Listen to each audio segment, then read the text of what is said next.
Hello everyone, welcome back to my channel. In today's video, I will discuss about protein, amino acids and their different structure. So without wasting time, let's get started the video. Now before going to discussing about what are proteins, we discuss its history. Like protein कैसा word है? Protein comes from Greek word. Protein एक Greek word है, प्रोटियोसिस उससे बना होता है. अब ये ग्रीक वर्ड प्रोटियोसिस का क्या मतलब होता है? इसका मतलब होता है प्राइमरी या फिर होल्डिंग द फर्स्ट प्लेस. यानी प्रोटीन्स जो होते हैं हमारे प्राइमरी मॉलिक्यूल्स की तरह काम करते हैं. They are primary in holding the first place. ये इसका शब्द का मीनिंग है, ग्रीक शब्द का मीनिंग. अब ये प्रोटीन शब्द को किसने कॉइन करा था और कब कॉइन करा था? तो इसको कॉइन करा था अ डच केमिस्ट. एक डच केमिस्ट थे जिनका नाम था जेरार्ड जॉन मडलर. तो ये मडलर जो थे इन्होंने प्रोटीन शब्द को कॉइन करा था इन the year 1838. So you can see that ये प्रोटीन वर्ड जो है ये बहुत ही पुराना है. ये 1838 में आ चुका था. अब प्रोटीन को हमने देख लिया, ये ग्रीक भाषा के वर्ड में इसको प्रोट्यूस बोलते हैं. इसका मतलब प्राइमरी होता है और होल्डिंग द फर्स्ट प्लेस होता है. लेकिन बायोलॉजिकली प्रोटीन्स क्या होते हैं? Proteins are made from chain of amino acids. Protein बहुत सारी अमाइनो एसिड्स की चेन से बने होते हैं. They are proteins. अब सबसे पहले प्रोटीन का कौन से स्ट्रक्चर्स जो थे वो डेवलप हुए थे? The first protein structure to be solved were haemoglobin and microglobin. तो ये दो प्रोटीन है, हीमोग्लोबिन और माइक्रोग्लोबिन, जो जिनका स्ट्रक्चर सबसे पहले सॉल्व हुआ था. और ये दो अलग साइंटिस्ट हैं जिन्होंने करा था. हीमोग्लोबिन का स्ट्रक्चर सॉल्व करा था मैक्स पेरुड्स ने, और माइक्रोग्लोबिन का स्ट्रक्चर सॉल्व करा था सर जॉन कोवार्डी किंड्रेड ने. ये इनका जो स्ट्रक्चर सॉल्व हुआ था वो होता है in the year 1958. And now if we talk about the amino acids, तो सबसे पहला फर्स्ट अमीनो एसिड जो डिस्कवर्ड हुआ था वो कौन सा था? That is asparagine. Now we are discussing about what are proteins. A protein is a natural occurring biomolecule और macromolecule. बेसिकली जो प्रोटीन्स होते हैं वो बहुत बड़े साइज में होते हैं, मैक्रोमोलिक्यूल्स होते हैं. That consist of amino acid residues joined by peptide bond. अब बेसिकली होता है क्या है? ये अमीनो एसिड्स होते हैं, फिगर में आप देख रहे हैं, ये अमीनो एसिड्स आपस में जॉइन करते हैं. डिफरेंट अमीनो एसिड्स होते हैं जो आपस में कनेक्ट करेंगे. और किसके थ्रू कनेक्ट करते हैं? कनेक्ट करते हैं पेप्टाइड बॉन्ड के through. And what they form protein. तो अमीनो एसिड्स पेप्टाइड बॉन्ड के थ्रू कनेक्ट होकर प्रोटीन्स को फॉर्म करते हैं. अब ये अमीनो एसिड्स भी जो होते हैं अलग अलग होते हैं, डिफरेंट होते हैं, यानी प्रोटीन्स डिफरेंट अमीनो एसिड्स से फॉर्म होते हैं. तो that is why protein called heteropolymer. Now proteins are present in all living organisms and include many essential biological compounds. Protein जो होता है बहुत सारे इसेंशियल बायोलॉजिकल कंपाउंड्स का पार्ट होता है, जस्ट लाइक एंजाइम्स. जो इंजाइम्स होते हैं they are mainly form because of proteins. Hormones are also proteins. और हमारी बॉडी में जो एंटीबॉडीज डेवलप होती हैं अगेंस्ट द इन्फेक्शन और diseases, they are also a type of protein. This a protein with a mass of 64 kDa, यानी protein का जो मास होता है वो होता है 64 किलो डाल्टन. और उसका जो मॉलिक्यूलर वेट होता है that is 64,000 grams per mole. Now we are going to discuss about the amino acids. Because जो प्रोटीन्स होते हैं वो अमीनो एसिड्स से बनते हैं. तो अब हमको अमीनो एसिड्स के बारे में थोड़ा पढ़ना होगा कि अमीनो एसिड्स क्या होते हैं. There are total 20 amino acids. Total जो अमीनो एसिड्स होते हैं वो 20 होते हैं. और अमीनो एसिड्स का अगर हम स्ट्रक्चर की बात करते हैं तो अमीनो एसिड्स के स्ट्रक्चर में दो ग्रुप बहुत इंपॉर्टेंट होते हैं. एक होता है कार्बोक्सिलिक ग्रुप, एक होता है अमीनो ग्रुप. फिगर में आप देख सकते हैं COOH is carboxylic group and और NH2 इज़ अमाइनो ग्रुप. अब क्या होता है कि इसमें जो सेंटर में कार्बन होता है that is known as alpha carbon. Alpha carbon क्या होता है? अल्फ़ा कार्बन वो होता है जो डायरेक्टली अमाइनो ग्रुप से अटैच्ड होता है. इसमें कार्बन मॉलिक्यूल है प्लस ये अटैच होगा, इसके साथ बॉन्ड बनाएगा कौन? कार्बोक्सिलिक ग्रुप, अमाइनो ग्रुप और हाइड्रोजन ग्रुप होगा. साथ में होगा आर को हम मिथाइल ग्रुप बोलते हैं या साइड चेन बोलते हैं, जो कि हर अमीनो एसिड्स के लिए आर जो होगा अलग होगा. बाकी ये जो स्ट्रक्चर है ये बेसिक स्ट्रक्चर होता है. तो यहाँ पे हमें बस ये आर है उसको रिप्लेस करना होता है. अगर हम आर की जगह रख दें H, then it become glycine. सबसे सिंपलेस्ट अमीनो एसिड्स अगर क्वेश्चन पूछता है, सबसे सिंपलेस्ट अमीनो एसिड कौन सा है, दैट इज़ ग्लाइसिन। ग्लाइसिन में पूरा स्ट्रक्चर एज इट इज़ रहेगा, आर की जगह हमने एच रखना होता है, दैन ग्लाइसिन। अगर हम आर की जगह रख दें CH3 then it become alanine. इसी तरह हम आर को सब्स्टिट्यूट कर देंगे अलग अलग चीज़ों से, तो जो अमीनो एसिड्स हैं उनका अलग अलग नाम नॉमेनक्लेचर फॉर्म होता रहता है। तो अब अमीनो एसिड्स का बेसिक स्ट्रक्चर के बाद हम इसके डिफरेंट स्ट्रक्चर्स जो होते हैं वो फॉर्म कर सकते हैं। जैसे फॉर एग्जांपल अगर हमने आर यानी मिथाइल ग्रुप की जगह हमने एच लगा दिया then it become glycine, CH3 लगा दिया दैन इट बिकम एलानिन। अब वहीं पे हमने क्या करा, वैलिन बनाने के लिए हमने CH के साथ 2 CH3 ग्रुप अटैच कर दिए दैन इट बिकम वैलिन। इस तरह वैलिन के स्ट्रक्चर में थोड़ा सा मॉडिफाई करके ल्यूसिन बनता है। उसके बाद मिथ्योनिन। मिथ्योनिन में याद रखना है कि इसमें सल्फर ग्रुप प्रेजेंट है। एज सच स्ट्रक्चर्स पूरे याद नहीं रखने, बट जो स्पेशलिटी है वो याद रखनी है। जैसे लाइक मिथ्योनिन ऐसा अमीनो एसिड है जिसमें सल्फर प्रेजेंट होता है। इसके अलावा सिस्टीन होता है, सिस्टीन में भी सल्फर प्रेजेंट है, CSH। तो मिथ्योनिन और सिस्टीन ऐसे 2 अमीनो एसिड्स हैं जिनमें सल्फर प्रेजेंट होता है। तो अगर क्वेश्चन आता है कि कौन से अमीनो एसिड्स में सल्फर प्रेजेंट है, वो 2 ही हैं, मिथ्योनिन एंड सिस्टीन। इसके अलावा बहुत सारे स्ट्रक्चर्स हैं अमीनो एसिड्स के, जैसे प्रोलीन का स्ट्रक्चर बहुत इंपॉर्टेंट है, वो एक तरह का साइक्लिक स्ट्रक्चर बनाता है प्रोलीन। इसके अलावा जो हमारे फिनाइल एलानिन, टायरोसिन, ट्रिप्टोफैन, इस तरह के जो अमीनो एसिड हैं इनमें बेंजीन रिंग बनती है। और जो ट्रिप्टोफैन है उसमें 2 रिंग बनती हैं, बेंजीन रिंग और उसके ऊपर एक और रिंग बनती है। तो इनके स्ट्रक्चर्स में जो स्पेशल स्ट्रक्चर्स हैं उनके स्ट्रक्चर्स थोड़े ध्यान रखने की, कौन से स्ट्रक्चर में सल्फर है, कौन से स्ट्रक्चर रिंग फॉर्म में होते हैं, just like that. Now after discussing the structure of amino acids we classify amino acids. अब हम अमीनो एसिड्स को क्लासिफिकेशन करेंगे। हम अमीनो एसिड्स को 2 ग्रुप्स में डिवाइड कर सकते हैं, उसके न्यूट्रिशनल स्टेटस के हिसाब से और उसमें आर ग्रुप कौन सा प्रेजेंट है इसके हिसाब से। तो न्यूट्रिशन के अकॉर्डिंग अमीनो एसिड्स में कौन कौन से अमीनो एसिड्स होते हैं, essential amino acids and non essential amino acids. इसके अलावा यहाँ पे एक कैटेगरी और आती है, that is semi essential amino acids. Essential amino acids, non essential amino acids and semi essential amino acids. अगर हम बात करें आर ग्रुप के हिसाब से, बेस्ड ऑन आर ग्रुप, या फिर हम बोल सकते हैं बेस्ड ऑन पोलैरिटी कि कौन कितना ज़्यादा पोलर है, उसके हिसाब से भी हम अमीनो एसिड्स को क्लासीफाई कर सकते हैं as non polar aliphatic R group, polar uncharged R group, aromatic, positive charge and negative charge. अब हम इनके बारे में 1 बाय 1 आगे डिस्कस करेंगे। पहले हम क्लासीफाई करते हैं on the basis of nutrition. तो न्यूट्रिशन के हिसाब से 3 तरह के अमीनो एसिड्स बनते हैं। पहला है इसेंशियल अमीनो एसिड्स, नेक्स्ट है नॉन इसेंशियल अमीनो एसिड और लास्ट है सेमी इसेंशियल अमीनो एसिड्स। अभी essential, non essential, semi essential क्या होता है? इसेंशियल अमीनो एसिड्स का मतलब इसेंशियल दैट इज़ वो ज़रूरी है। क्यों? These are those amino acids which your body amino acids which you need through your diet, means ये हमको हमारी डाइट में लेने होते हैं because our body can not make them. Essential amino acids जो होते हैं हमारी बॉडी इनको सिंथेसाइज नहीं कर पाती, तो हम उनको अपनी डाइट के थ्रू, अपने फूड इनटेक के थ्रू अपनी डाइट में इंक्लूड करते हैं। That is why they are essential for us, क्योंकि हमारी बॉडी में प्रेजेंट नहीं है, हमें बाहर से लेने पड़ रहे हैं, that is essential. Non essential amino acids क्या होते हैं? Non essential amino acids are the amino acids which are not an essential part of our diet because they can synthesized by our body। Non essential amino acids का simple मतलब ये होता है कि ये हमारे नॉन इसेंशियल हैं, ज़रूरी नहीं है। क्यों ज़रूरी नहीं है? क्योंकि हमारी बॉडी में ऑलरेडी ये सिंथेसाइज हो रहे होते हैं, हमको इनको अपनी डाइट में इंक्लूड करने की ज़रूरत नहीं होती क्योंकि हमारी बॉडी में ऑलरेडी सिंथेसाइज होते हैं। अब मेन क्वेश्चन आता है कि जो नॉन इसेंशियल अमीनो एसिड्स हैं ये हमारी बॉडी में सिंथेसाइज हो रहे हैं, तो कहाँ हो रहे हैं? ये सिंथेसाइज होते हैं लीवर में, और किस प्रोसेस के थ्रू ये सिंथेसाइज होते हैं? लीवर में एक प्रोसेस होता है ट्रांसअमीनेशन, जिसके थ्रू हमारी बॉडी में नॉन इसेंशियल अमीनो एसिड्स का फॉर्मेशन हो रहा होता है। अब एक नई कैटेगरी आई है सेमी इसेंशियल अमीनो एसिड्स। इसमें 2 अमीनो एसिड्स आते हैं, आर्जिनिन एंड हिस्टिडीन।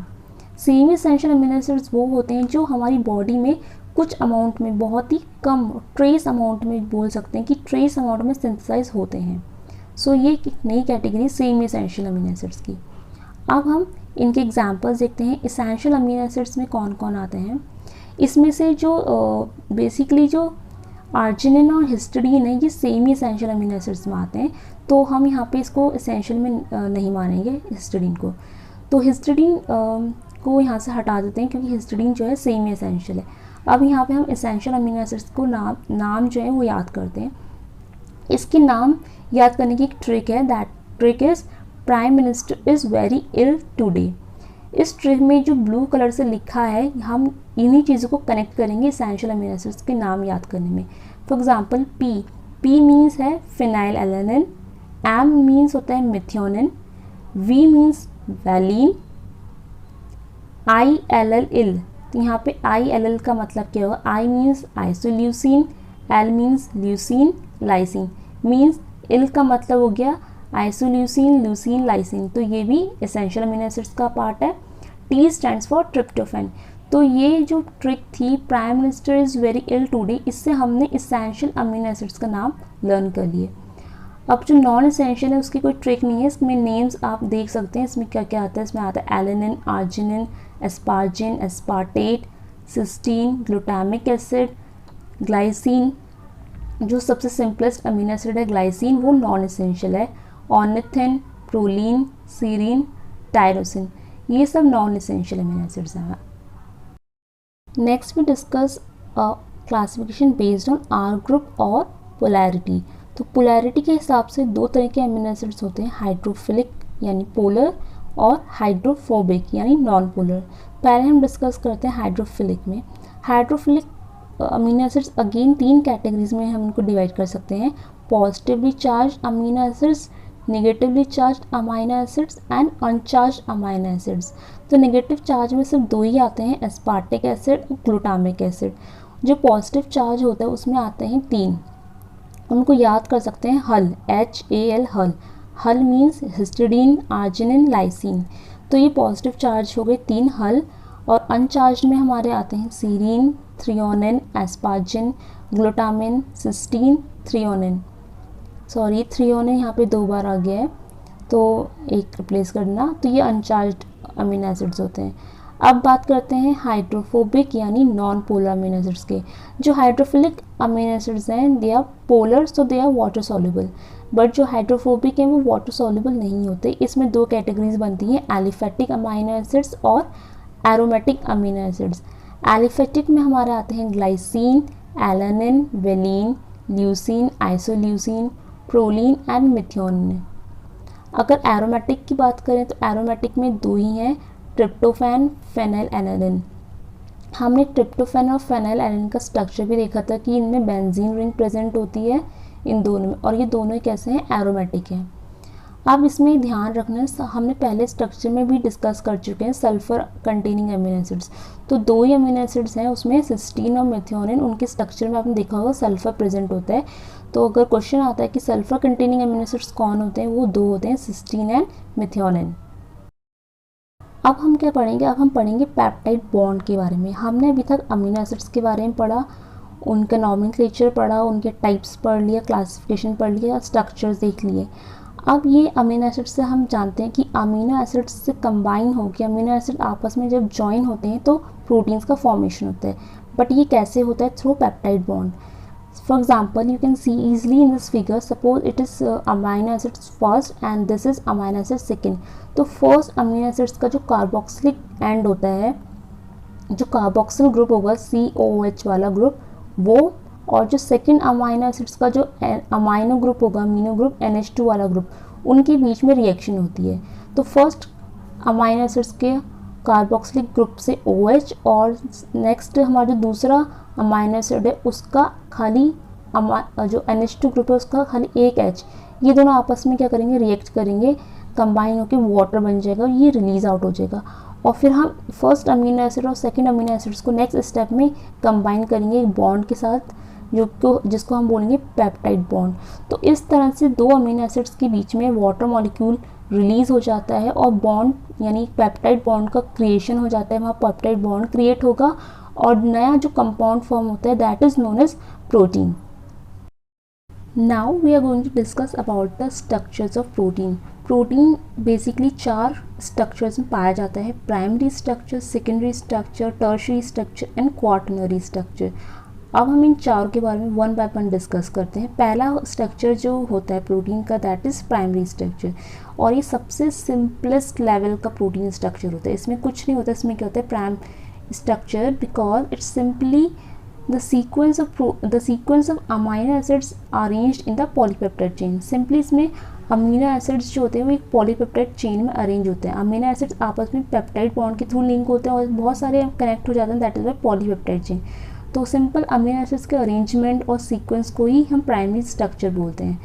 और प्राइमरी स्ट्रक्चर जो होता है प्रोटीन्स का, बेसिकली जो प्रोटीन्स होते हैं दे आर, इनका जो सीक्वेंस होता है it is mainly determined by the DNA of the gene that encodes the protein. Basically DNA में जीन्स होते हैं वो प्रोटीन को इनकोड करते हैं, उनमें जो भी इंफॉर्मेशन होती है वो सारी उसके अकॉर्डिंग ही प्रोटीन सिंथेसाइज होता है।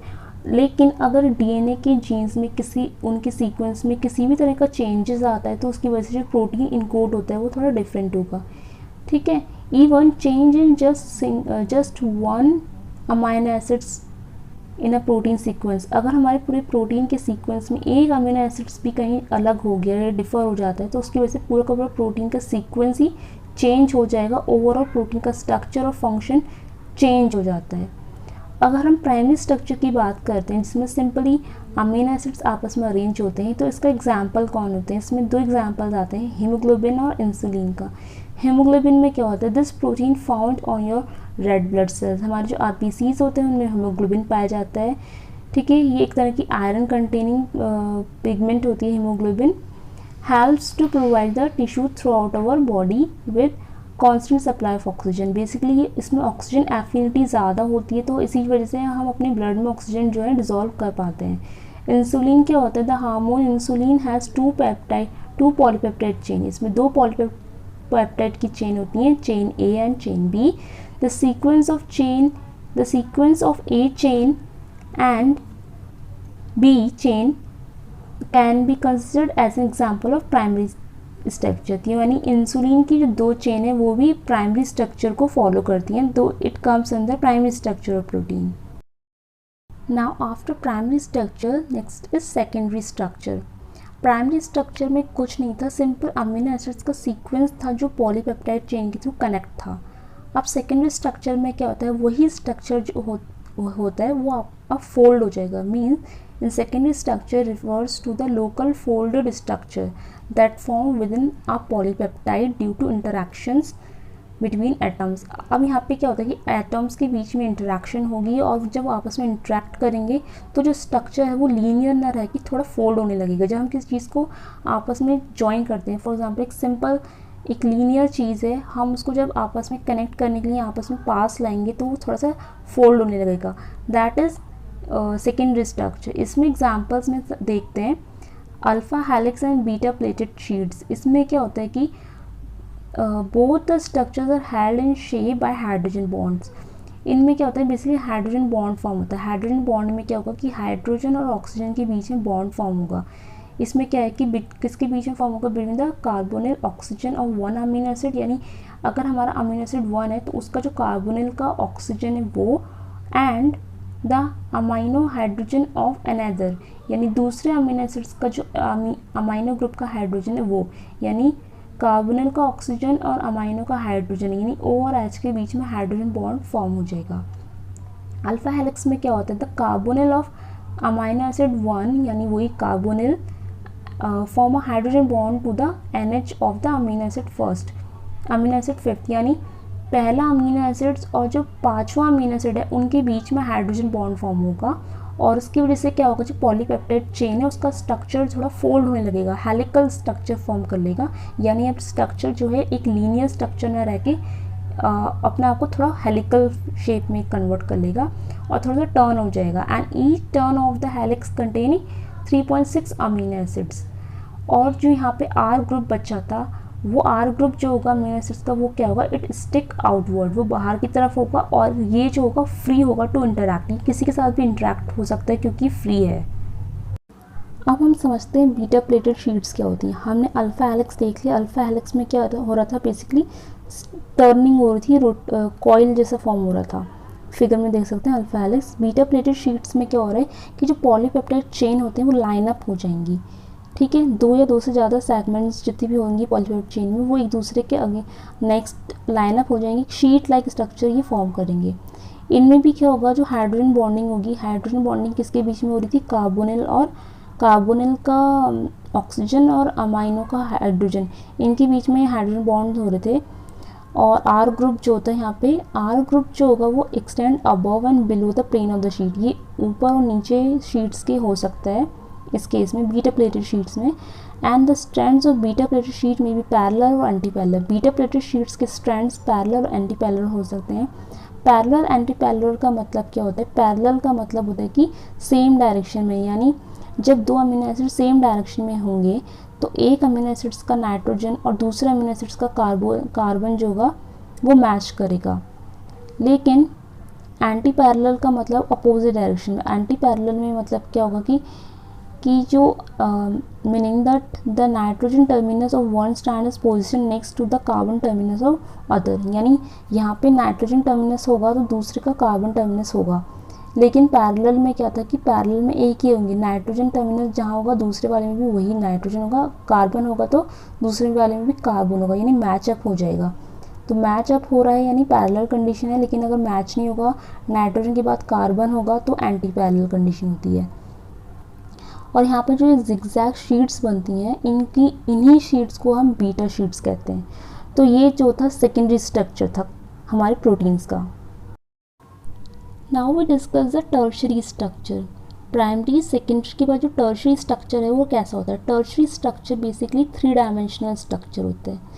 The overall 3 dimensional structure of polypeptide is called tertiary structure. तो 3 डायमेंशनल होता है। इसके बाद क्या होता है, the tertiary structure is primarily due to the interaction between the R group of the amino acids that make a protein. इसमें क्या होता है कि जो बेसिकली आर ग्रुप होता है वहाँ पे इंटरेक्शन होती है जिसकी वजह से टर्शरी स्ट्रक्चर यानी 3D स्ट्रक्चर फॉर्म होता है। इसमें मेन चीज़ क्या होती है इंपॉर्टेंट की, इसके स्ट्रक्चर में फिगर से देखते हैं, ये अंदर वाला जो पोर्शन है, इनर पोर्शन में जो अरेंजमेंट है अमीनो एसिड्स का, उसमें क्या होता है कि वो नॉन पोलर होते हैं। जो नॉन पोलर या फिर हाइड्रोफोबिक जो आर ग्रुप होगा, यानी ऐसा अमीनो एसिड जो non polar hydrophobic R group, क्योंकि यहाँ पे जो इंटरेक्शन होती है वो आर ग्रुप में होती है, तो ऐसे अमीनो एसिड जिनमें आर ग्रुप नॉन पोलर और हाइड्रोफोबिक होगा वो आपस में क्लस्टर हो जाएंगे, क्लस्टर कर लेंगे, एक दूसरे को कंबाइन कर लेंगे एक साथ, और इनसाइड ऑफ द प्रोटीन ये जो चेन है इसके अंदर वाली साइड में आके क्लस्टर हो जाएंगे and leaving hydrophilic amino acids on the outside और to interact with the surrounding water molecule. और जितने भी हमारे हाइड्रोफिलिक वाले पोर्शन, हाइड्रोफिलिक अमीनो एसिड्स होते हैं, जैसे जो जिसमें पॉजिटिव नेगेटिव और अनचार्ज हमने पढ़ा था अभी क्लासिफिकेशन में, इस तरह के जो अमीनो एसिड्स होते हैं हाइड्रोफिलिक अमीनो एसिड्स यानी पोलर अमीनो एसिड्स, वो जो होंगे वो बाहर की साइड चले जाएंगे। इस चेन के जो बाहर की साइड हम देख रहे हैं, ये बाहर वाली साइड, ये हाइड्रोफिलिक पोर्शन होता है अमीनो एसिड्स का। ये बाद में बाहर वाली साइड में है क्योंकि हाइड्रोफिलिक है तो ये वाटर मॉलिक्यूल के साथ रिएक्ट करेगा। तो क्योंकि वाटर बाहर है तो बाहर वाटर सॉल्यूबल वाले अमीनो एसिड्स होंगे और इनर साइड्स में हमारे हाइड्रोफोबिक अमीनो एसिड्स होते हैं। तो इस तरह से टर्शरी स्ट्रक्चर जो है क्रिएट होता है। अब इसमें जो बॉन्ड्स होते हैं उनके बारे में डिस्कस करते हैं। Also disulphide bond is also present because हमारे कुछ अमीनो एसिड्स होते हैं जिनमें सल्फर प्रेजेंट होते हैं, फॉर एग्जांपल सिस्टीन, तो उनमें डाइसल्फाइड बॉन्ड बनते हैं। Also disulphide bond covalent linkage between the sulphur containing sides chain of the cysteine are much stronger than the other type of bonds that contribute to tertiary structure। तो basically ये tertiary structure में bonds form होते हैं वो are group जो होता है उसमें फॉर्म होते हैं। वो हाइड्रोजन बॉन्ड भी हो सकते हैं और सल्फर कंटेनिंग अमीनो एसिड्स के केस में डाइसल्फाइड बॉन्ड्स फॉर्म होते हैं। Now at last we discuss about the quaternary structure. Quaternary structure में क्या होता है कि when multiple polypeptide chain subunits come together, जब बहुत सारी पॉलीपेप्टाइड की सब यूनिट्स जो चेन होती है, मतलब चेन की जो सब यूनिट्स होंगी, when these sub units connect और कम टुगेदर, दैन जो प्रोटीन का स्ट्रक्चर बनेगा वो कैसा बनेगा, क्वाटरनरी स्ट्रक्चर बनता है। तो जब बहुत सारी पॉलीपेप्टाइड की सब यूनिट्स आपस में कनेक्ट होती हैं then it is called quaternary structure. इसमें एग्जाम्पल्स आते हैं हीमोग्लोबिन का और DNA पॉलीमरेज का। अब ये हीमोग्लोबिन एग्जाम्पल हमने प्राइमरी स्ट्रक्चर में भी पढ़ा था, बट हीमोग्लोबिन एक क्वाटरनरी स्ट्रक्चर भी फॉर्म करता है। कैसे? क्योंकि जो हीमोग्लोबिन होता है उसमें 4 सब यूनिट्स प्रेजेंट होती हैं, तो जब ये डिफरेंट 4 सब यूनिट्स आपस में कनेक्ट होती हैं, हीमोग्लोबिन फॉर्म करती हैं, तो वो हीमोग्लोबिन एक क्वाटरनरी स्ट्रक्चर होता है। अब ये 4 सब यूनिट्स किसकी होती हैं? इसमें जो हीमोग्लोबिन होता है इसमें अल्फ़ा और बीटा टाइप्स प्रेजेंट होते हैं। तो अल्फ़ा टाइप्स में 2 सब यूनिट्स होती हैं और बीटा टाइप्स में भी 2 सब यूनिट्स होती हैं। देन 2 + 2 बिकम्स 4, तो टोटल 4 सब यूनिट्स हीमोग्लोबिन में प्रेजेंट होती हैं। डीएनए पॉलीमरेज की बात में, डीएनए पॉलीमरेज क्या है? ये एक एंजाइम है, enzyme that synthesize new strands of DNA, जिसकी वजह से नए डीएनए के स्ट्रैंड्स बनते हैं, क्योंकि डीएनए पॉलीमरेज जो होता है डीएनए की सिंथेसिस में हेल्प करते हैं। एंड इज कम्पोज्ड ऑफ 10 सब यूनिट्स। तो आप इमेजिन कर सकते हैं कि 10 सब यूनिट्स कितनी सारी हो सकती हैं। तो जब ये 10 सब यूनिट्स आपस में कनेक्ट हो जाएंगी, एक क्वाटरनरी स्ट्रक्चर फॉर्म करते हैं, और उसको ये स्ट्रक्चर जो है डीएनए पॉलीमरेज में आता है। Now from this structure you can easily summarize the structure of proteins. हम प्रोटीन्स की स्ट्रक्चर की समरी पढ़ सकते हैं। इसमें से ये देख सकते हैं प्राइमरी स्ट्रक्चर है जिसमें सिंपल अमीनो एसिड का सीक्वेंस प्रेजेंट होता है। सेकेंडरी स्ट्रक्चर आते आते जो हमारी स्ट्रक्चर उसमें थोड़ी सी फोल्डिंग होने लगती है, लोकल फोल्डिंग्स होने लगती है, इसमें अल्फा हेलिक्स और बीटा प्लीटेड शीट्स बन जाती हैं। टर्शरी स्ट्रक्चर जो होता है ये पहला स्ट्रक्चर है जो कि थोड़ा 3 डायमेंशनल 3D फोल्डिंग्स जो उसमें क्रिएट होती है, उसकी वजह से स्ट्रक्चर थोड़ा 3D बन जाता है। और क्वाटरनरी स्ट्रक्चर आते बहुत सारे पॉलीपेप्टाइड्स की जो सब यूनिट्स हैं वो आपस में इंटरकनेक्ट करते हैं, हाइड्रोजन बॉन्डिंग और होती है, उसमें हाइड्रोफिलिक पोर्शन अलग होता है, हाइड्रोफोबिक पोर्शन अलग होता है, तो ये क्वाटरनरी स्ट्रक्चर ऐसे फॉर्म हो जाता है। Next is the denaturation of protein. अब प्रोटीन डीनेचर कैसे करता है? बेसिकली जब प्रोटीन सिंथेसाइज हो रहा होता है, प्रोटीन फॉर्मेशन जब हो रहा होता है, अगर उस टाइम आसपास के इन्वायरमेंट में, अराउंड प्रोटीन के जो इन्वायरमेंट है उस रिएक्शन वाले इन्वायरमेंट में अगर कुछ भी चेंज होता है, लाइक टेम्परेचर वेरिएशन आती हैं या पीएच वेरिएशंस आती हैं या कोई केमिकल एक्सपोज हो जाता है, ऐसे केस में क्या होता है कि जो प्रोटीन का 3D स्ट्रक्चर होता है वो डिस्टर्ब हो जाता है। देखते हैं क्या लिखा है, इफ़ द टेम्परेचर और pH of a protein's environment is changed और if it expose to chemicals, या इन्वायरमेंट मतलब टेम्परेचर pH बदल गया या फिर केमिकल्स के थ्रू एक्सपोज हो जा रहा है, तो क्या होगा, तो 3D स्ट्रक्चर होगा वो डिस्टर्ब हो जाएगा and causing the protein to loss its 3 dimensional structure. ठीक है, अब 3 डायमेंशनल स्ट्रक्चर लॉस हो गया, यानी जो प्रोटीन्स का जो हाई ऑर्डर स्ट्रक्चर था वो लॉस हो गया, लेकिन but it not lost its primary sequence. लेकिन उसमें जो अमीनो एसिड्स का प्राइमरी सीक्वेंस था वो नहीं लॉस हुआ, वो एज सच वैसे ही था, बट जो 3D स्ट्रक्चर होता है वो लॉस हो चुका है। फिगर में देख सकते हैं कि नॉर्मल प्रोटीन था 3D स्ट्रक्चर में प्रेजेंट था, जब उसका डीनेचुरेशन हो गया, और डीनेचुरेशन होते ही क्या हो जाता है कि वो प्रोटीन जो होता है वो नॉन फंक्शनल बन जाएगा, यानी जो डीनेचर्ड प्रोटीन बन गया है वो नॉन फंक्शनल होगा, उसकी बायोलॉजिकल एक्टिविटी लॉस हो चुकी है। ठीक है, लेकिन जैसे ही सुटेबल टेम्परेचर pH मिल जाएगा तो ये डीनेचर्ड प्रोटीन बाद में क्या होगा, रीनेचुरेशन हो जाएगा। रीनेचुरेशन में क्या होगा, रिगेन इट्स एक्टिविटी, ये अपनी बायोलॉजिकल एक्टिविटी को दोबारा से रिगेन कर सकता है। So this is the process of denaturation and renaturation of proteins. So now we are going to discussing about the different types of protein. हम प्रोटीन को डिफरेंट बेसिस पे क्लासीफाई कर सकते हैं। पहला हम करते हैं on the basis of constitution, कि प्रोटीन का कॉन्स्टिट्यूशन कैसा है। उसके हिसाब से 3 तरह के प्रोटीन्स होते हैं, simple proteins, conjugated proteins and derived proteins. तो ये प्रोटीन्स को हमने किस पे बेसिस पे डिराइव करा है, उनके कॉन्स्टिट्यूशन के बेसिस पे। तो कॉन्स्टिट्यूशन के बेसिस पे 3 टाइप्स होते हैं। सबसे पहले सिंपल प्रोटीन्स क्या होते हैं? Simple protein are those proteins which are made up of only amino acids और their derivatives. Means simple proteins contains only amino acids and their derivatives, nothing else. But जो conjugate proteins होते हैं, what they are conjugate proteins? Conjugate proteins are those proteins which contains simple protein and some non-protein substances। यानी इनमें 2 चीज़ हो सकती हैं, एक तो सिंपल प्रोटीन्स हो सकते हैं और ये सिंपल प्रोटीन्स कंबाइन करेंगे नॉन प्रोटीन सब्सटेंस के साथ, और non protein substance like carbohydrate, fats, इन सब से वो कंबाइन कर सकते हैं। इसलिए इस तरह के जो कॉन्जुगेट प्रोटीन्स होते हैं दे आर नोन एज हेट्रोप्रोटीन्स। अब डेराइव्ड प्रोटीन्स क्या होते हैं? Derived protein basically simple protein और कॉन्जुगेट प्रोटीन से ही बने होते हैं। यही एक हमने पढ़ा सिंपल प्रोटीन, और दूसरा हमने पढ़ा सिंपल प्रोटीन के साथ जब कुछ नॉन प्रोटीन पार्ट कनेक्ट होगा उसको बोलेंगे कॉन्जुगेट प्रोटीन। अब जब हम सिंपल प्रोटीन और कॉन्जुगेट प्रोटीन की हाइड्रोलिसिस करते हैं तो हमको क्या मिलते हैं? तब हमको मिलते हैं derived proteins. Derived proteins, these types of proteins are obtained as intermediate product during the hydrolysis of simple और conjugate proteins। अब ये क्वेश्चन आएगा कि हम हाइड्रोलिसिस यहाँ पे किससे कर रहे हैं? बेसिकली जो सिंपल और कॉन्जुगेट प्रोटीन होंगी उसकी हाइड्रोलिसिस के लिए हम यूज़ कर सकते हैं एसिड, अल्कलीज और एंजाइम्स।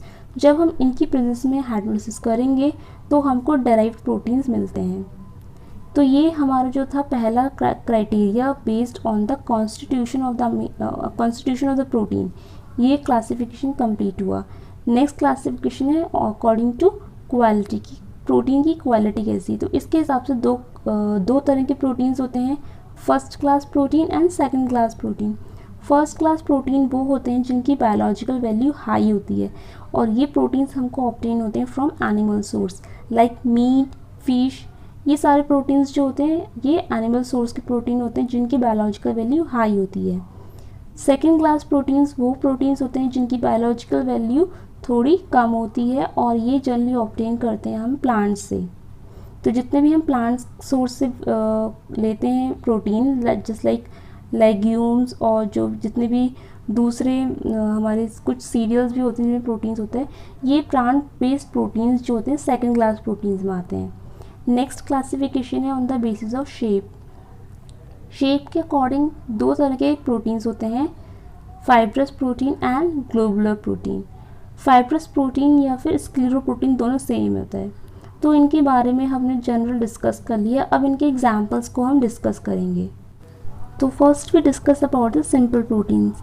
पहले हम सिंपल प्रोटीन के एग्जांपल्स डिस्कस करते हैं। सिंपल प्रोटीन्स पहले ही हम डिस्कस कर चुके हैं जिनमें सिर्फ अमीनो एसिड्स और उनके डेरिवेटिव्स प्रेजेंट होते हैं।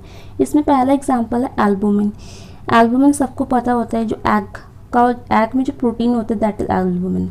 तो वो कैसा होता है? वो वाटर में सॉल्युबल होता है। तो एल्बुमिन कैसा प्रोटीन है? वाटर सॉल्युबल प्रोटीन है and it coagulate by heat.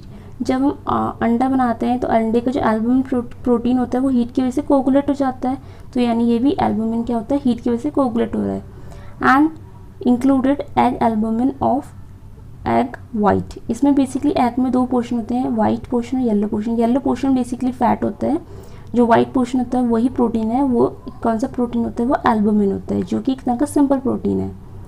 इसके अलावा serum albumin of plasma, lactalbumin of milk, myoalbumin of muscles, ये सारे ये एल्बुमिन की फॉर्म्स हैं, एल्बुमिन प्रोटीन्स हैं, ठीक है, जो सिंपल प्रोटीन है। नेक्स्ट सिंपल प्रोटीन का एग्जांपल है globulin. It is also insoluble, it is insoluble in water. I mean जो एल्बुमिन था वो तो एग प्रोटीन था, अंडे से आप देखो, एग मीन्स वो पूरा पानी में घुल सकता है, ठीक है। तो एल्बुमिन पानी में घुल रहा है और हीट से कोगुलेट हो रहा है। बट जो ग्लोबुलिन होता है ये सबसे पहले तो ये पानी में घुल नहीं सकता, ये वाटर इनसॉल्युबल है but soluble in salt solution. लेकिन जो सॉल्ट सॉल्यूशन हम प्रिपेयर करेंगे उसमें ये डिज़ोल्व हो जाएगा। They are heat coagulated. ये जैसे एल्बुमिन हीट कोगुलेट होता है वैसे ग्लोबुलिन भी हीट कोगुलेट होता है। इसमें कौन कौन एग्जाम्पल्स हैं? It includes ovoglobulin of egg yolk. Egg का जो यॉक होता है बेसिकली वो फैट होता है बट उसमें कुछ अमाउंट, बहुत ही कम अमाउंट प्रोटीन होता है, वो ग्लोबुलिन प्रोटीन, उसको बोलते हैं ओवोग्लोबुलिन। तो एग का जो वाइट होता है दैट इज एल्बुमिन, और एग का जो यॉक होता है येलो पोर्शन दैट इज ओवोग्लोबुलिन। इसके अलावा सीरम ग्लोबुलिन और प्लाज्मा, मायोसिन ऑफ मसल्स। तो हमारी मसल्स में जो मायोसिन होता है वहाँ पे भी ग्लोबुलिन प्रोटीन पाए जाते हैं। नेक्स्ट है ग्लूटिलिन्स। ग्लूटिलिन्स भी एक तरह का सिंपल प्रोटीन होता है। ग्लूटिलिन्स क्या होते हैं? The glutelins are plant protein. Basically ये हमको प्लांट से मिलते हैं। They are soluble in very dilute acids and alkalies. तो कुछ डाइल्यूट एसिड एल्कली में तो ये डिसॉल्व हो जाएगा, सॉल्युबल है, but are insoluble in neutral solvent. Neutral solvent में इनसॉल्युबल होता है। They are heat coagulated. अभी तक हम जितने भी पढ़ रहे हैं सब हीट कोगुलेटेड ही हैं। इसमें क्या आता है? ग्लूटिलिन्स में बेसिकली प्लांट प्रोटीन है, तो इसमें क्या आता है? Glutelin of corn, glutelin of wheat and oryzenin of rice. तो बेसिकली इन क्रॉप्स में जो प्रोटीन है वो ग्लूटिलिन्स होते हैं। नेक्स्ट है प्रोलामेंस। प्रोलामेंस क्या होते हैं? They are plant based protein found particularly in seeds. ये भी प्लांट बेस्ड होते हैं बट ये सीड्स में पाए जाते हैं। They are soluble in 70 to 80% alcohol but are insoluble in water, neutral solvent और absolute alcohol। तो बेसिकली ये 70 to 80% अल्कोहल में ही घुल सकते हैं। It includes zein of corn, hordein of barley, gliadin of wheat. तो ये हमारे जो होते हैं प्रोलामिन्स होते हैं। तो जो ग्लूटेलिन्स और प्रोलामिन्स हैं थोड़े सेम ही होते हैं, बट जो प्रोलामिन्स होते हैं वो बेसिकली सीड्स में पाए जाते हैं। हिस्टोन्स आता है। हिस्टोन्स ये वाटर सॉल्युबल प्रोटीन होता है। They are not readily coagulate by heat. अभी तक हम जितने पढ़ते हैं वो सब हीट से कोगुलेट हो रहे थे, बट हिस्टोन्स जो होते हैं they are not readily coagulate by heat. ये हीट से कोगुलेट नहीं होते। और ये histones are not basic protein. ये बेसिक प्रोटीन्स नहीं होते। इट इंक्लूड्स ग्लोबुलिन और हीमोग्लोबिन। हमारा जो हीमोग्लोबिन होता है ब्लड में, उसमें जो ग्लोबुलिन होता है वो एक तरह का हिस्टोन प्रोटीन होता है। यानी हिस्टोन का मतलब होता है 8 यूनिट्स से बनता है वो। नेक्स्ट सिंपल प्रोटीन्स आता है स्क्लेरोप्रोटीन और एल्बुमिनॉइड्स। ये बेसिकली एनिमल बेस्ड प्रोटीन्स होते हैं और ये एक्सोस्केलेटन में प्रेजेंट होते हैं। अब क्योंकि एक्सोस्केलेटन में प्रेजेंट होते हैं वाटर सॉल्युबल कम होते हैं। इसमें जो हमारा एक्सोस्केलेटन आता है like keratin of hair, horn, hooves. Basically animals में हॉर्न और हूव्स होते हैं, उनमें केराटिन प्रेजेंट होता है जो कि एल्बुमिनॉइड्स होता है, सिंपल प्रोटीन होता है। हमारे नेल्स और हेयर में केराटिन होता है, दैट इज़ एल्बुमिनॉइड। इसके अलावा elastin of connective tissues and ligaments, collagen of bones. हमारी जो हड्डी में कोलाजन पाया जाता है वो भी एक सिंपल प्रोटीन है। तो कोलाजन हमारी बोन्स, कार्टिलेज, टेंडन इन सब में पाया जाता है, तो जो कि सिंपल प्रोटीन आता है। नेक्स्ट और लास्ट सिंपल प्रोटीन है प्रोटामीन्स। प्रोटामीन सबसे सिंपलेस्ट फॉर्म है प्रोटीन्स की। ये बेसिकली जो होते हैं बेसिक नेचर के होते हैं, वाटर सॉल्युबल होते हैं, लेकिन हीट कोगुलेंट नहीं होते। ये बेसिकली किस में प्रेजेंट होते हैं? जिनकी फ़िश होती है साल्मन फ़िश और हेरिंग फ़िश, इनके स्पर्म में ये प्रेजेंट होते हैं प्रोटामीन्स। अब ये हमारा सिंपल प्रोटीन्स ख़त्म होता है। अब नेक्स्ट कैटेगरी है कॉन्जुगेट प्रोटीन। कॉन्जुगेट प्रोटीन क्या होते हैं? इसमें प्रोटीन के साथ कुछ नॉन प्रोटीन पोर्शन भी अटैच होते हैं। फॉर एग्जाम्पल इसमें पहला है न्यूक्लियो प्रोटीन। तो न्यूक्लियो प्रोटीन में बेसिकली प्रोटीन प्रेजेंट होगा। इसमें हमारे जो सिंपल बेसिक प्रोटीन थे प्रोटामिन्स और हिस्टोन, प्रोटामिन और हिस्टोन जो है हमारे बेसिक प्रोटीन है, ठीक है। इनके साथ न्यूक्लियो माने होता है न्यूक्लिक एसिड, तो इनके साथ नॉन प्रोटीन पार्ट में न्यूक्लिक एसिड अटैच होगा। और ये बेसिकली किसमें पाए जाते हैं? जनरली जो न्यूक्लियोटाइड्स होते हैं, न्यूक्लियोटाइड्स जैसे pentose, nitrogenous bases, phosphoric acids, इन सब के फॉर्मेशन मतलब इन सब से ही बने होते हैं। और नेक्स्ट है फॉस्फोप्रोटीन्स। तो फॉस्फोप्रोटीन में अगेन यहाँ प्रोटीन के साथ कौन अटैच होगा? फॉस्फो यानी फॉस्फोरिक एसिड। तो यहाँ पे proteins remain combined with phosphoric acid. और इसके एग्जांपल्स क्या हैं?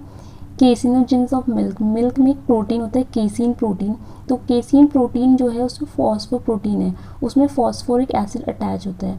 इसके अलावा जो एग यॉक होता है उसमें भी प्रोटीन होता है विटिलिन। तो विटिलिन एक तरह का फॉस्फोप्रोटीन। तो एग्जांपल्स आते हैं एग्जाम्स में कि केसिन प्रोटीन और विटिलिन प्रोटीन कैसा कॉन्जुगेट प्रोटीन है। तो उसमें कौन सा कॉन्जुगेट प्रोटीन है? वो फॉस्फोप्रोटीन है। मेटालो प्रोटीन नाम से जो मेटालो मीन्स होता है मेटल। तो यहाँ पे क्या होगा कि प्रोटीन मेटालिक एलिमेंट्स के संग कंबाइन होता है और वो मेटालो प्रोटीन फॉर्म करता है। और जो मेटालो प्रोटीन होते हैं वो बहुत इंपॉर्टेंट होते हैं। ये वर्क करते हैं एज अ एंजाइम। जनरली जितने भी मेटालो प्रोटीन होते हैं वो एंजाइम्स की तरह ही वर्क करते हैं, क्योंकि मेटालो प्रोटीन में मेटल्स आते हैं जनरली जैसे आयरन, कोबाल्ट, मैग्नीशियम, जिंक, निकल। ये सब एलिमेंट्स जो होते हैं एज अ एंजाइम्स के तौर पे हम लोग इनको यूज़ करते हैं। तो ये मेटालो प्रोटीन्स के एग्जाम्पल होते हैं। नेक्स्ट मेटालो प्रोटीन के बाद नेक्स्ट प्रोटीन आता है हमारा क्रोमोप्रोटीन। क्रोमोप्रोटीन में क्या होता है कि proteins are combined with chromo मीन्स होता है कलर। तो यहाँ पे क्या होता है कि जो प्रोटीन होता है वो किसी कलरिंग मैटर के साथ एज अ प्रोस्थेटिक ग्रुप के तौर पर अटैच होता है। इसमें एग्जाम्पल्स आते हैं हीमोग्लोबिन, मायोग्लोबिन, फ्लैवोप्रोटीन, साइटोक्रोम। तो ये सारे जो होते हैं वो क्रोमोप्रोटीन्स होते हैं क्योंकि इनमें कलरिंग मैटर प्रेजेंट होता है। For example if we talk about haemoglobin और मायोग्लोबिन, सो यहाँ पे एक क्या होता है कि यहाँ पे 1 and 4 haem groups are attached. तो हीमोग्लोबिन में एक हीम ग्रुप अटैच होता है और मायोग्लोबिन में 4 हीम ग्रुप अटैच होते हैं। और ये हीम ग्रुप्स बेसिकली क्या होता है, ये एक तरह का प्रोस्थेटिक ग्रुप है जिसमें कलरिंग मैटर होता है। तो ये एक तरह का क्रोमोप्रोटीन होता है। नेक्स्ट है ग्लाइकोप्रोटीन। नाम से समझ में आ रहा है, glyco means carbohydrate and protein is protein. तो glycoproteins is a combination of proteins with carbohydrate. इसमें हमारे एग्जांपल्स कौन कौन आते हैं, इसमें आते हैं म्यूसिन। इसके अलावा जो ह्यूमन बॉडी में FSH और LH होता है एनिमल सेल्स में, यानी फॉलिकल स्टिमुलेटिंग हार्मोन और ल्यूटिनाइजिंग हार्मोन जो होते हैं, ये भी एक तरह के ग्लाइकोप्रोटीन्स होते हैं। लिपोप्रोटीन्स क्या होते हैं, लिपोप्रोटीन्स में simply the combination of proteins with lipids. और इस तरह के जो लिपोप्रोटीन्स होते हैं ये हमारी सेल मेम्ब्रेन में प्रेजेंट होते हैं, ब्रेन में होते हैं, एग यॉक में भी एक तरह का लिपिड और प्रोटीन का कनेक्शन होता है। तो ये सारे जो होते हैं हमारे, अब तक हमने कॉन्जुगेट प्रोटीन कवर कर लिए। इसके बाद नेक्स्ट कैटेगरी आ रही थी डेराइव्ड प्रोटीन्स की। डेराइव्ड प्रोटीन्स हमने डिस्कस कर रखे थे। Derived protein are those proteins which are mainly derived from the simple proteins and conjugate proteins. When we hydrolyze simple and conjugate protein, what we get derived proteins, and derived protein includes metaproteins, proteases, peptones and polypeptides. Next is the classification based on the shape of protein. If we divide the proteins on the basis of their shapes, there are two types of protein, fibrous protein and globular protein. इनका दोनों का differentiation यहाँ समझते हैं। Fibrous proteins जो होते हैं generally इसमें क्या होता है कि फिलामेंटस स्ट्रक्चर होता है, इनका जो स्ट्रक्चर होता है फिलामेंट की तरह होता है, जबकि ग्लोबुलर प्रोटीन जो होते हैं they are round and spherical in shape. Next difference is protein basically perform structural function, basically it is a part of structure, so it has been providing protection and play a structural role in organisms, whereas globular protein mainly act as an enzyme or hormone and helps in the transportation of molecules and their regulations.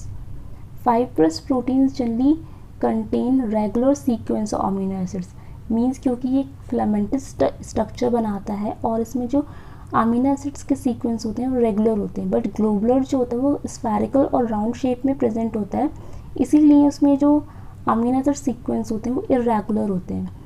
Fibrous protein जो होता है वो बहुत ज़्यादा it is less sensitive to any change in pH और temperature.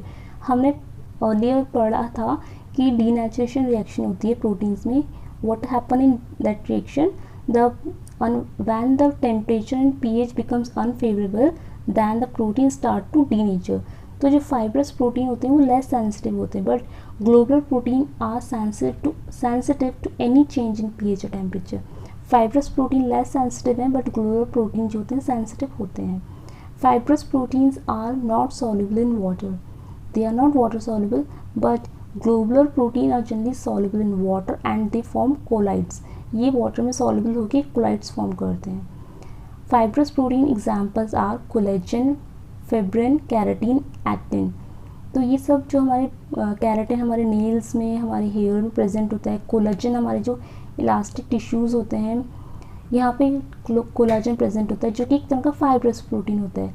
Globular proteins includes haemoglobin, insulin, myoglobin. तो जो हमारे ब्लड में प्रेजेंट होता है हीमोग्लोबिन, तो जैसे ही हमारा ब्लड निकलता है तो ब्लड कैसा होता है, थोड़ा सा लिक्विड होता है, वाटर में सॉल्युबल हो जाता है ना ब्लड, तो ब्लड वाटर में सॉल्युबल है, यानी ब्लड में हीमोग्लोबिन प्रेजेंट है और हीमोग्लोबिन इज़ अ ग्लोबुलिन यानी ग्लोबुलर। तो यहाँ पे नेम से आप कनेक्ट कर सकते हैं haemoglobin, globin mean globular protein, और हीमोग्लोबिन हमारे ब्लड में है, ब्लड वाटर सॉल्युबल है। तो रिमेंबर यहाँ से एक लिंक बना सकते हैं कि ग्लोबुलर प्रोटीन है वाटर सॉल्युबल। इसके अलावा इंसुलिन और मायोग्लोबिन ये सब ग्लोबुलर प्रोटीन के एग्जाम्पल्स हैं।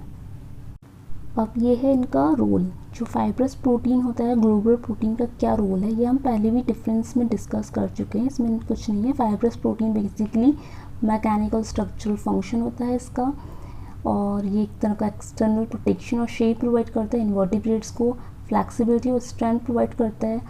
और इसमें क्या होता है कि हमने एग्जाम्पल पढ़ा था कोलाजन, जो कि एक तरह का फाइब्रस प्रोटीन है। तो कोलाजन से डेराइव्ड हुआ है जेलेटिन, और ये जेलेटिन फूड इंडस्ट्री में एज अ फूड प्रिपरेशन में यूज़ होता है। और ये बेसिकली हमारे जो कैराटिन्स होते हैं नेल, बीक, क्लॉ एनिमल्स में, इन सब में जो प्रोटीन होता है केराटिन प्रोटीन, ये एक तरह का फाइब्रस प्रोटीन है, इसका स्ट्रक्चर फिलामेंटस होता है। ग्लोबुलर प्रोटीन की बात करें तो ग्लोबुलर प्रोटीन यानी मैसेंजर्स, यानी they work like enzymes and hormones, ये बेसिकली मॉलिक्यूल ट्रांसपोर्ट करने में हेल्प करते हैं और साथ साथ में अमीनो एसिड को स्टोर करते हैं। और ये इसका जो स्ट्रक्चर वो कैसा होता है, थोड़ा ग्लोबुलर स्ट्रक्चर होता है इसका। Now it are going to discuss the function of proteins. तो प्रोटीन्स का फंक्शन है as a source of energy. Protein एक एनर्जी का बहुत अच्छा सोर्स है। It produce 4 kilocal energy from 1 gram protein. Next is helps in the transportation of substance from in and out of the cells by blood stream. मन हमारी body में जितना भी सेल्स में ट्रांसपोर्टेशन होता है उसमें प्रोटीन्स हेल्प करते हैं। इसके अलावा help in the storage function. Proteins का एक स्टोरेज फंक्शन होता है। बेसिकली फॉर एग्जांपल फेरेटिन एक प्रोटीन है, ये आयरन को स्टोर करता है। Protein also helps in immunoglobulin. जो हमारी बॉडी में एंटीबॉडीज़ डेवलप होती हैं वो एंटीबॉडी की तरह की प्रोटीन्स होती हैं। इसके अलावा जो प्रोटीन्स होते हैं वो हमारी बॉडी को इलास्टिसिटी प्रोवाइड करते हैं क्योंकि उसमें कोलाजन ये सब प्रेजेंट होता है। हमारी बॉडी का पीएच मेंटेन करने में हेल्प करते हैं। जो स्ट्रक्चरल प्रोटीन है वो हम पहले डिस्कस कर चुके हैं। जो केराटिन, कोलाजन, इलास्टिन ये सब होते हैं, ये हमारे एक्सोस्केलेटन का पार्ट होते हैं जो कि एक तरह का प्रोटीन होता है। सम प्रोटीन्स और hormones act as a messenger. हमने पहले डिस्कस करा था कि जो कॉन्जुगेट प्रोटीन्स होते हैं, कुछ कॉन्जुगेट प्रोटीन्स होते हैं जैसे मेटल प्रोटीन होता है, ये एक तरह का हार्मोन, एंजाइम इन सब की तरह वर्क करते हैं। Some proteins are enzymes which helps in biochemical reaction within and outside the cells. तो basically proteins, enzymes, hormones, pH level को बैलेंस करना, इन सब का जो रोल है वो फंक्शन है वो प्ले करते हैं।